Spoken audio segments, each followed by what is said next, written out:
Welcome. It's another day, another week of Impractopia, and I thank you. Impractopia thanks you for coming back and being good listeners and good downloads to the podcast. Today we have a good show. Every show is good. Dr. Jerome Teelucksighn is my guest, and we're talking about West Indian or Caribbean. Whole dialogue about what people refer to themselves down in the region. We also have Did You Know? Caribbean Nobel laureates. We'll end the show with Ode to the Caribbean, good quote for you, and of course the announcement of next week's guest. But before we get going, guess what?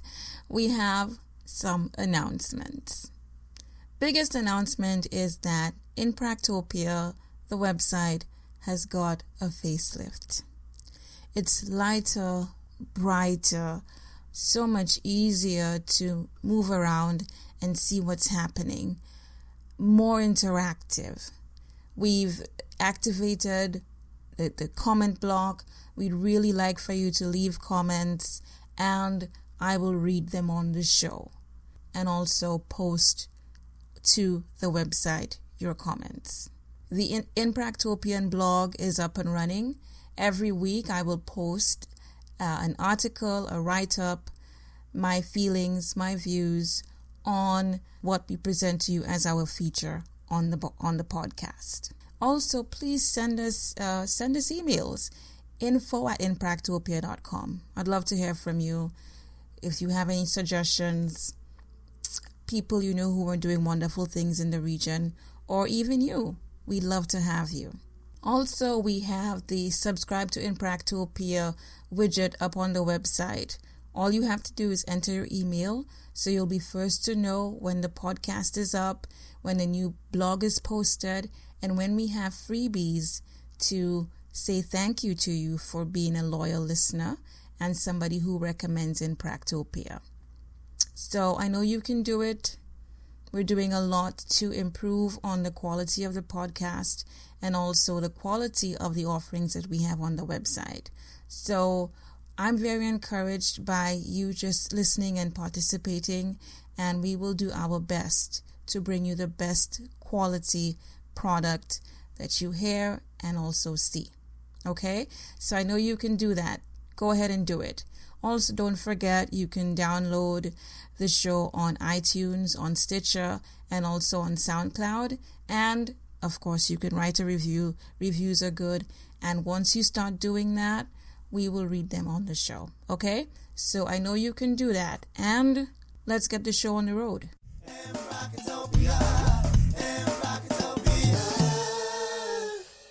Time now for Did You Know? Caribbean Nobel laureates.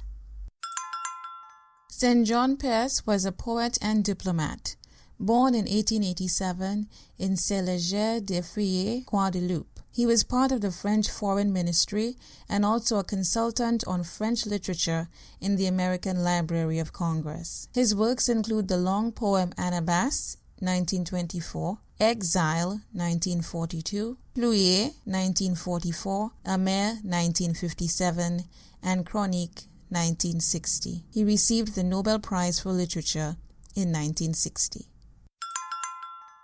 Sir William Arthur Lewis, born 1915 in Castries, St. Lucia, won a Nobel Prize in 1979 for pioneering research on economic development in emerging countries. A professor emeritus of political economy at Princeton, he taught undergraduate and graduate courses in economic development and modern economic history. He published a book, The Theory of Economic Growth, in 1954 that is regarded as a seminal study in the field. In 1963, he was knighted by Queen Elizabeth. He also headed the Caribbean Development Bank and has the Sir Arthur Lewis Community College in St. Lucia carrying his name. Derek Alton Walcott, born 1930, was a St. Lucian poet and playwright. Described as the Caribbean community's greatest poet, playwright, and theatrical director, Dr. Walcott received the coveted Nobel Prize for Literature in 1992, generating much pride among his fellow Caribbean citizens. His literary works are well known and read internationally, including Homeros and Dream on Monkey Mountain, and his plays have been performed on many international stages. Dr. Walcott has received several awards for poetry and literature, including the Guinness Award for Poetry, the Royal Society of Literature Award, and Britain's W. H. Smith Literary Prize. Vidyadhar Suraj Prasad Naipaul, also known as V.S. Naipaul, was born in 1932 in Chaguanas, Trinidad, in a family descended from immigrants from the north of India. Naipaul's works consist mainly of novels and short stories, but also include some that are documentary. V.S. Naipaul has been awarded a number of literary prizes, among them the Booker Prize in 1971 and the T.S. Eliot Award for Creative Writing in 1986. He is an honorary doctor of St. Andrew's College and Columbia University and of the Universities of Cambridge, London, and Oxford. In 1989, he received the Trinity Cross, Trinidad and Tobago's highest national award, and in 1990, he was knighted by Queen Elizabeth. He received the Nobel Prize for Literature in 2001. His works include A House for Mr. Biswas, A Bend in the River, and The Enigma of Arrival. And there you have it, 4 Nobel laureates from the Caribbean since the award was first handed out in Sweden in 1901. And now, my chat with Dr. Jerome Teelucksighn on West Indian or Caribbean and so much more. I'm just happy that we're able to talk about this thing that's been bugging me for so long. Are we West Indian or Caribbean? Do people in all of the Caribbean countries refer to themselves as West Indian? And I wanted to get your views on that as a historian. I feel that the term has been changing. It's sometimes used interchangeably. And what I mean by that is that if I am in London or Canada and somebody should ask me where I am from, if it's a fellow West Indian, I would say Trinidad and Tobago.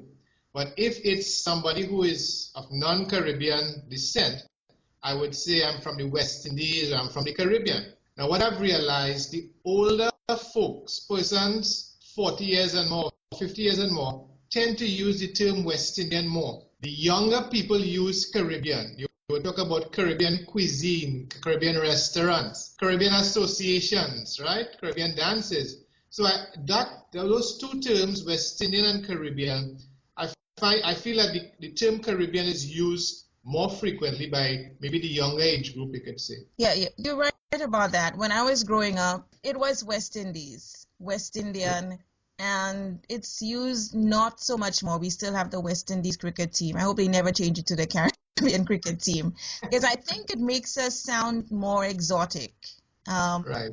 More new, because the West Indies historically was the New World for Europeans. And I was just wondering if people like say from Bermuda or ever refer to themselves as West Indians. Because I think as people in the Eastern Caribbean, closer down to South America, in our history books, these were the countries referred to, the Greater Antilles, the Les Antilles, Cuba, Jamaica, coming down all the way down to Trinidad and maybe Guyana. But it's interesting, now it's more Caribbean is a newer way to refer to our part of the world. Yes, that's very true. And a lot of people that I've spoken to from other Caribbean islands, they use the term very interchangeably, right? They would talk about, West Indian dishes or the West Indian language, or even the music. So they often use it interchangeably. And I agree with you, the cricket team still has that title, the West Indian cricket team. Mm-hmm. Historically, we have the English, French, and Dutch West Indies or Caribbean now. Do you think more modern thinking about where we're from, how has that impacted us historically or going back in terms of making the Caribbean what it is today? I feel it is important, particularly when we're trying to determine the identity of people. And what I mean by that, somebody from maybe Cuba who migrated to Panama, maybe to work on the Panama Canal, will want to refer to themselves as coming from the Spanish West Indies. Somebody from Puerto Rico will have a problem because they are situated within the Caribbean, but they are part of the United States. So they would want to further differentiate themselves, as talking about geographically they're from the Caribbean. I think this is where the problem lies, because as you know, you have the U.S. Virgin Islands still, so we still have that problem where the United States still has a foothold, right? And even Britain still has a presence in some of the islands. So it is often difficult to refer to ourselves as saying that we are from the English-speaking Caribbean or Dutch-speaking Caribbean, right? And we tend to just use the term loosely Caribbean. But I agree what you say is important that we know the language we speak, because that shows the European country that inhabited the island, right? Or the United States that inhabited the country, right? So it's a very important defining factor, right? When we're trying to search for identity. That's very interesting. I think when you talk about what makes up and identifying us as people from the Caribbean. Yes. What I should also mention too is that because of not just migration patterns, but because of sometimes intermarriages, right? The accent is lost, the culture is lost. Sometimes somebody might migrate to England, or they might migrate to Africa or India, and they might spend many years there, and they lose these cultural ties, and the next generation often speaks as maybe British or American, so this is where the problem of using accents and language could lie, where there's a transition period. So do you think that's affecting, let's say, Caribbean culture? Because I think we're at that point where we're trying to identify ourselves as an entire region, not just one country, but we're talking about CARICOM, Caribbean unity. Is there going to be, or is there an issue or some kind of problem in terms of identifying us culturally? Because I think at the heart of it, there are a lot of things that we have in common that we can identify as a common culture. I agree with you. That could pose a problem in the future. It is even posing a problem now, because something like Carnival might be unifying. In Trinidad and Tobago, we have our Calypso too, and we have a lot of various types of music like Rapso and Gospelypso and Reggae, but all these various cultural fusions, it sometimes create a little problem in that other ethnic groups, like maybe the Indo-Caribbean, might want more recognition for their culture. The Chinese, the Syrian, the Portuguese, all these persons have come into the Caribbean. So they have these people of Portuguese descent or Syrian descent, and they might say, why their music or their culture is not recognized. So this is the problem, where culture could be a unifying force in the region, but it could also create problems when governments have to assist all the groups equally. You know what? I believe that the Caribbean is the next big thing for everything that's happening in the world. And now you bring up all of these smaller minority groups that are in the Caribbean, growing in numbers and trying to make a presence. I can see that. As you know, more developed countries already have those issues with smaller groups trying to find their place. The Caribbean is going to have that issue too. But do you think we are versed or placed to be able to handle those issues, or want to be able to handle those issues, so that we can keep the Caribbean strong as it is, as a wonderful place, and the way people outside of the region think of us as a wonderful region? We could deal with it. We could try to make sure that these issues do not become divisive. But we have to be very careful that in doing that, we don't exclude the rest of the world, because sometimes, like when tourists come down, some islands are geared towards tourism, like Barbados, St. Lucia, Antigua, Jamaica, but other islands and other countries might not be so tourist-oriented, and they might believe that, these are outsiders. Like a few years ago, Tobago had a problem where they felt the Germans were buying land in Tobago, right? So this could create a problem where we are promoting the Caribbean in this global village, and we are becoming very tech-savvy, and we are in the 21st century, and it also creates a problem when outsiders come and they might want to live, settle, spend some time.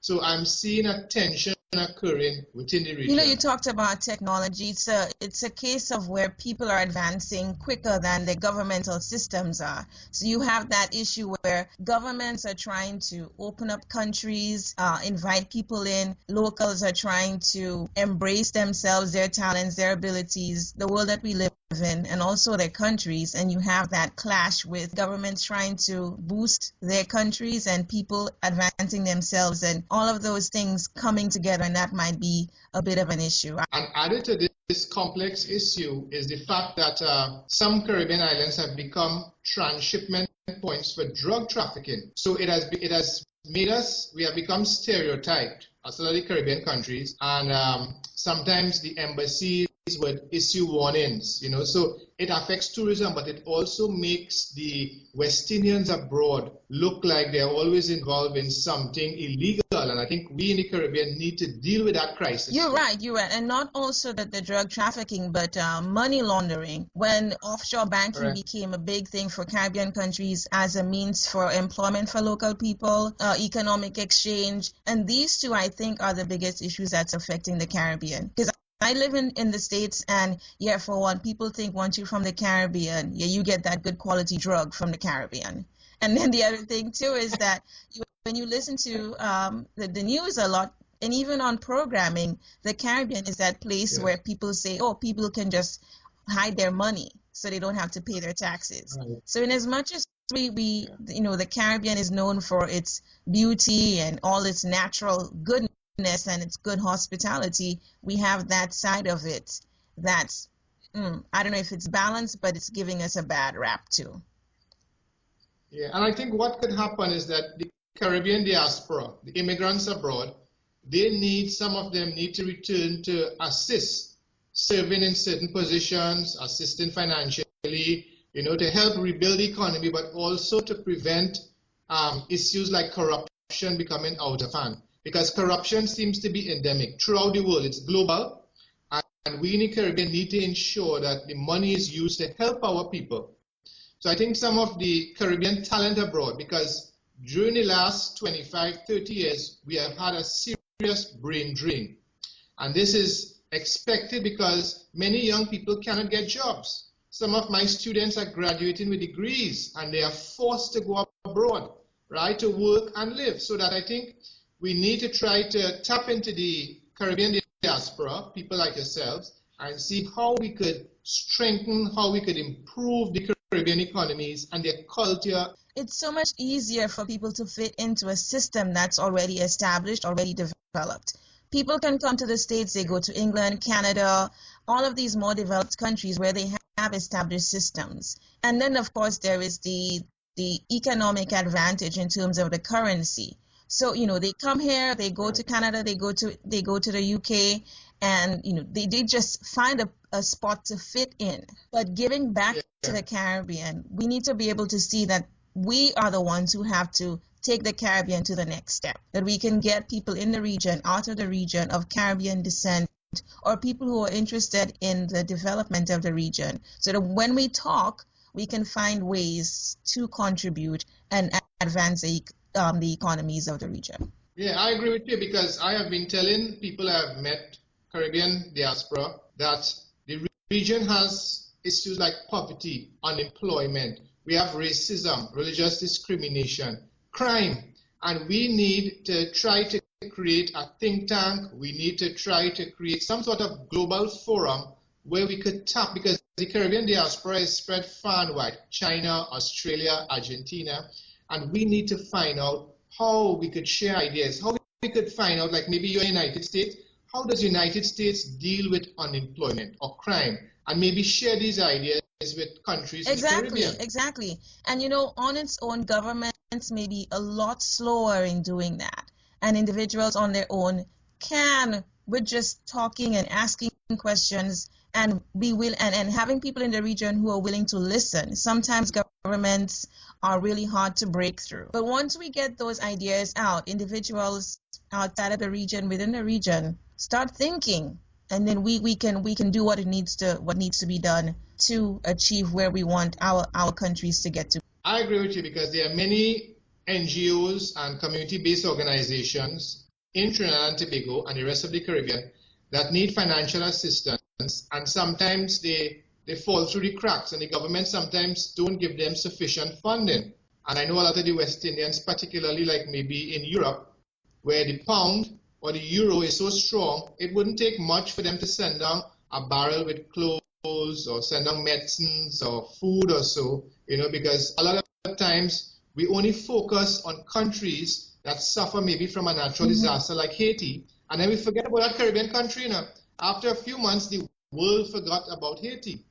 So we need to prevent that short-term mentality, that short-term memory we have, where we just help a country that went through flooding, an earthquake, and then we move on. I think probably the right term for that is that grassroots effort, always on the ground, keeping the message alive, and even local charities and so need to start expanding their reach and in what they're asking for. Right. Like you said, a barrel. If you it's making connections. You connect with a Trinidad organization in New York, in Atlanta, and wherever your people are, you make that connection and say, hey, reach out to your people in America, because the reality is that even West Indians in America may not understand the importance of giving back to where they came from. So, not necessarily in cash, but a lot of stuff in kind. I know in St. Lucia around Christmas time, the government relaxes on all taxes on barrels coming in. That's what we need to do. Advertise ourselves globally and keep that grassroots effort alive. And I think these are the things that we need to do. And once we start talking about how we can do those things, I think the Caribbean, the West Indies, however we want to call it, can be a lot more successful quicker. Yeah. And I think we need to see how we could make the Caribbean a village that is close-knit, a village where we could look out for each other, where each Caribbean country could rely on the assistance without relying so much on foreign help, without relying maybe on the IMF to help us. So we need in the Caribbean a more rebuilding within the Caribbean. The community is fragmented. We still have sometimes that inter-island jealousy. We still sometimes believe that one island is wealthier because they have oil or natural gas or bauxite.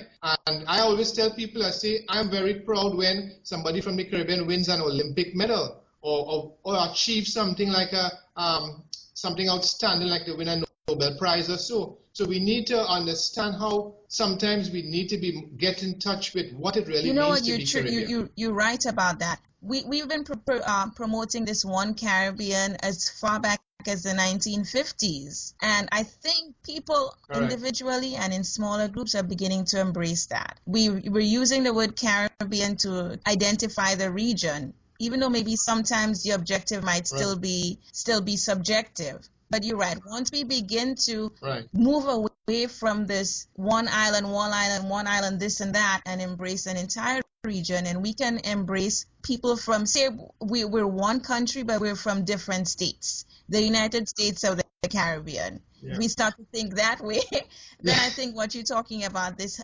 entire One Caribbean Unity thing and identifying that can really happen. Yeah, because I have noticed that sometimes the Caribbean countries, they are quick to sign agreements with developed countries or with Latin American countries. And we need to have unity first before we try to create linkages with other countries.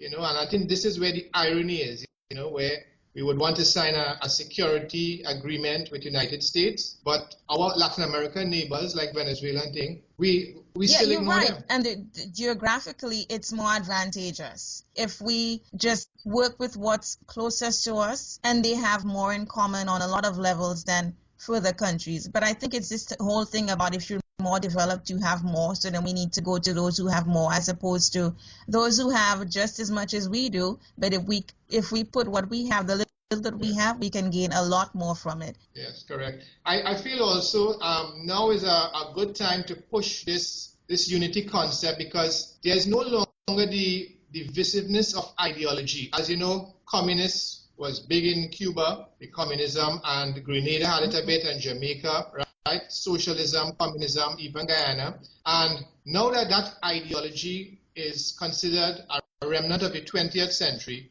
we now have an opportunity to build those bonds. Because what I've been trying to tell people is that, you see, we started our discussion talking about West Indian and Caribbean. I was telling people that we need to start using the term Caribbean Empire. Just as we would talk about the British Empire or the American Empire, we need to start seeing the Caribbean region as the Caribbean Empire, because we have spread out throughout the world. We have a lot of potential, we have a lot of talent here, and human resources, we are bound. And I feel we need to start seeing ourselves not just as small islands or small countries, but we need to see ourselves as a Caribbean empire. That you should is that in writing, Jerome? Is that written down somewhere in a book, in an ebook or something? Yeah, I need to do that because an icon like Bob Marley, he's recognized globally.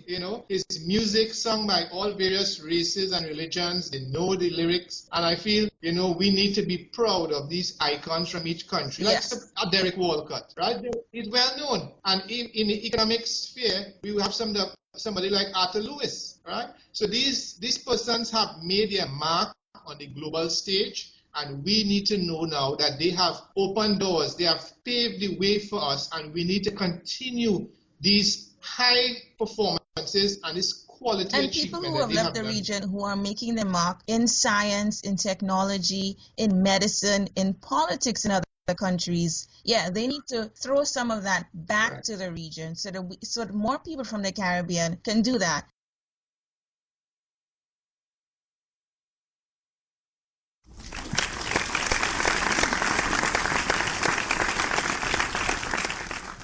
You're learning something new every week, right? I know it. I will definitely have him back on the show because he has such an extensive resume. Things that I didn't even know was happening in the Caribbean, he knows about. So we'll definitely have him back on in the near future. Now we have our Ode to the Caribbean quote by Jeffrey Philp, and he says, Caribbean means being part of one of the most interesting, though unintended, social experiments in the world. Within this archipelago, we have people from all over the planet meeting and trying to live together without resorting to genocide. Wow, that's a lot to take in, but so true about the Caribbean. Anyway, that's our show for this week. Next week, we have Ryan Van Dennebiel, also known as Rum Shop Ryan. You have to come around next week for that. It'll be fun. And don't forget to visit the website www.inpractopia.com. Write a comment, subscribe for our updates, download the podcast, write a review. That stuff I know you can do in your sleep, but don't do it while you're asleep, okay? And I will see you next time. My name is Kim Jean, right here in Practopia.